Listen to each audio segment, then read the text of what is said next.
Coming to you from Denver, Colorado, Adam Contos, CEO of REMAX with Start With a Win here in the virtual studio. I got producer Mark. How you doing, buddy?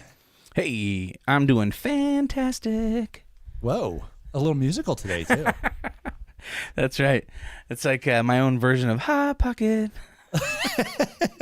Nothing like a little branding. I want to hear him do a thing called Love by the Darkness. Can you do that one? Come on, Mark. Let's hear it. I believe in a thing called love. Yeah, there you go. All right. Oh, hey, we're doing great. Well, hey, we got a special guest on with us today here, Mark. We have Jeremy, good guy. Yeah, Jeremy Slate, founder of the Create Your Own Life podcast. So this is kind of like this major podcast today. So, Jeremy, welcome to the show. Jeremy studies the highest performers in the world, including, I mean, you don't want to mess with this guy, the former CIA director, Super Bowl champions, Indy 500 winners. I mean, you know, Jeremy specializes in using podcasting and new media to create trust and opinion leader status. So anyhow, hey, I want to unpack kind of the world that you live in, because, you know, you have positioned yourself as kind of the go-to in your space. And I want to talk about how people can do that. So, you know, first of all, why'd you start a podcast? What led you to that?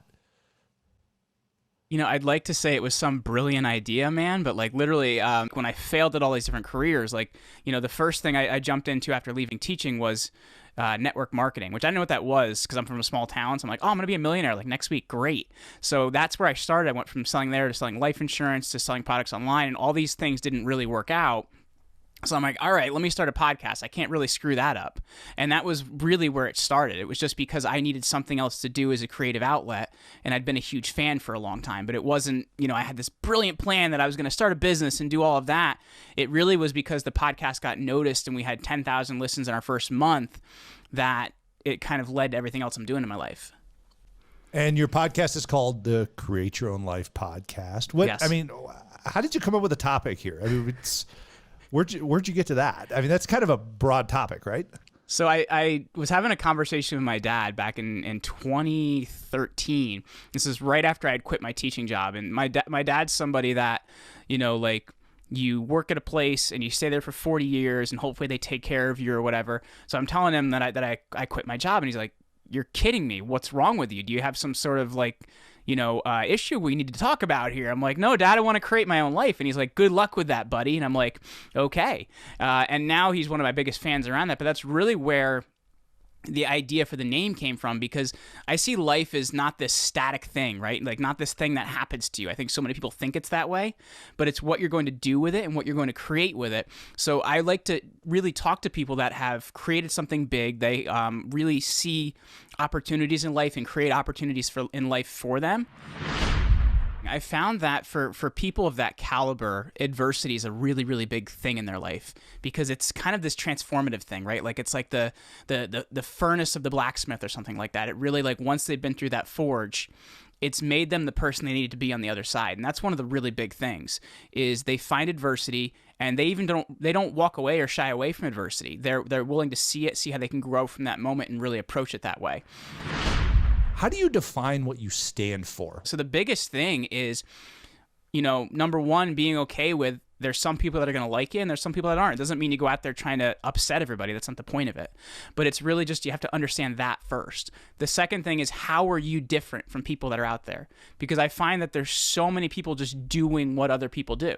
You know, you look at somebody like Gary Vaynerchuk. He's done an incredible job, but there's a million people out there trying to be Gary Vaynerchuk, and that's why they'll never stand out or get noticed. So unless you're going to differentiate or give people a reason to be interested in you, you're not going to be able to do that. So that's really the vital thing that a lot of people are missing, is they blend in and they promote other people because they're not standing out to promote themselves.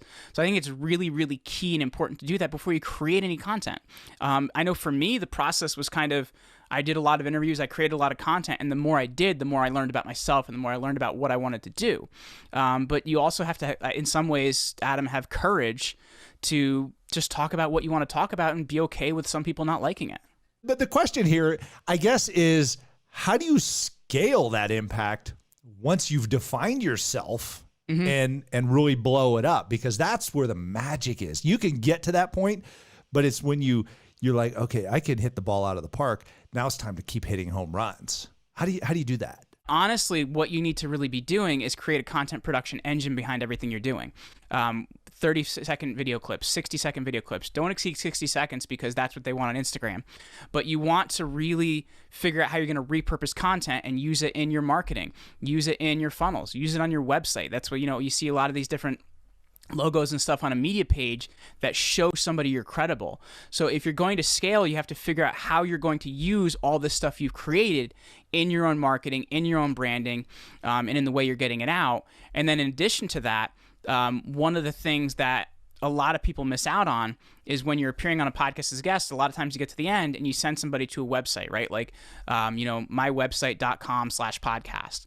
The thing that they're not doing is there's two different pieces of code that should be on that site. One is a getemails.com code, and getemails.com is a piece of software that has a massive database of people that have opted in for different offers. And what they can do is they could take about 30% of your anonymous traffic and opt it into your list. Because the thing you got to think about is how many people end up on a website but don't opt in for anything. Well, you want to get those names and those identities. So that's step one. The other thing is also having a Facebook pixel on that page so you can have retargeting audiences. Basically, you can take everybody that's been to that page for in 30, 60, or 90 days and then run traffic at them. But if you're going to just think, okay, I was on this media placement or I was on this podcast or in this article and that's the end of it, you're not going anywhere, brother. It's about what are you going to do with it and how you're going to use this content, and then how you're going to plug the holes in the sieve, right? Like, when you get that, I look at every landing page as a leaky bucket. How are you going to plug the holes in that? Capture emails this way, capture emails that way, continue to communicate to people. That's what it's all about.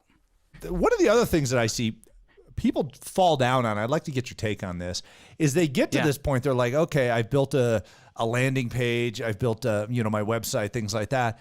And then they just stop and hope that this is going to continue to generate audiences.